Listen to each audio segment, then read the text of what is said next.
used to get so many ingrown hairs constantly after waxing. As someone who has thick, coarse hair. So here is my exact routine and products that changed everything for me. Girl, what are ingrown hairs? So ingrown hairs, if you don't know, caused by dead skin trapping the hair, but honestly they can just happen, period. They can just like happen. Some people are more prone to them than others because of the texture and the thickness of their hair. I get waxed every 4 weeks on a strict schedule, and I've noticed 100% the more consistent you are with waxing or lasing, the thinner and less coarse the hair gets over time. So consistency is everything. Be consistent and it will be a game changer. The night before I wax, I exfoliate. Personally, use an exfoliating glove that looks like this. You can also use a scrub. I'd recommend one with turmeric, tea tree oil, and lavender oil because those seem to just push the hairs and exfoliate nice and clean that like area. And always sugar over salt for dry skin. You know, because salt will just irritate the dry skin and then it like can tear your skin. You don't want that. Sugar all the way. Also, I would not recommend coffee if you got dry skin as well because that would make the skin terribly dry. After you've showered, bathed or anything, you use a gentle cream, not a body oil, not the body oil. You see the body oil, like hydration. Now put it down because using a body oil the night before after you've really exfoliated can really clog up your pores, and you don't want that. You did all that for what? Because now you just clog them up. I use this Dawn cream. It is my favorite cream because it smells like aloe vera and it leaves your skin so hydrated. So the day of my wax, I do use a gentle cleanser to clean up everything and soften the hairs. Do not exfoliate the day of. Please, no. You want to exfoliate? Put it down.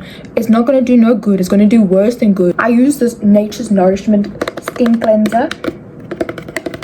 It's perfect for dry skin. It's like a lotion formula, but it is perfect. The night after my wax, I keep it super simple. I just use soap on a washcloth. I personally like using the Protex tissue oil soap with my washcloth. I just feel like the tissue oil is just gonna help any like scars, you know, it just helps everything and it makes it nice and fresh and beautiful. Nothing too harsh. I apply an Ingrown Hair Serum. I know. I've tried so many. Gone through trial and error. But the holy grail is Vanya.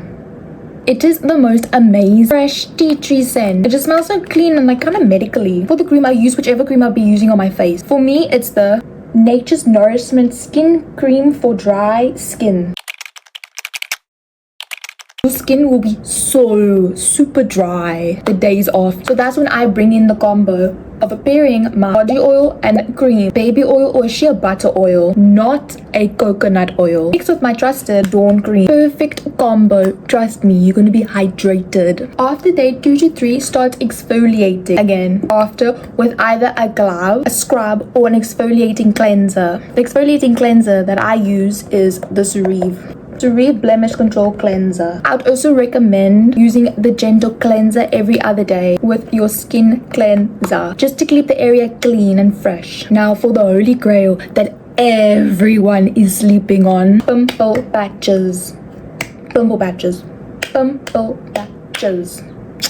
Period. Girl, if you have a bump, acne, or like a pimple, put a patch on. It literally collects everything and pushes it out, and it helps so much with ingrown hairs resurfacing. Trust the patches. I'd also recommend, if you don't like waxing, girl, I recommend investing at home laser hair removal machine. I have this one and it helps so much with my leg hairs and my little facial hairs. This one is by Willow Cosmetics. It's pink. With this holy grail routine, you will win the fight against ingrown hairs. Like, comment, and subscribe. Let me know what you want to see next. Until next time, bye!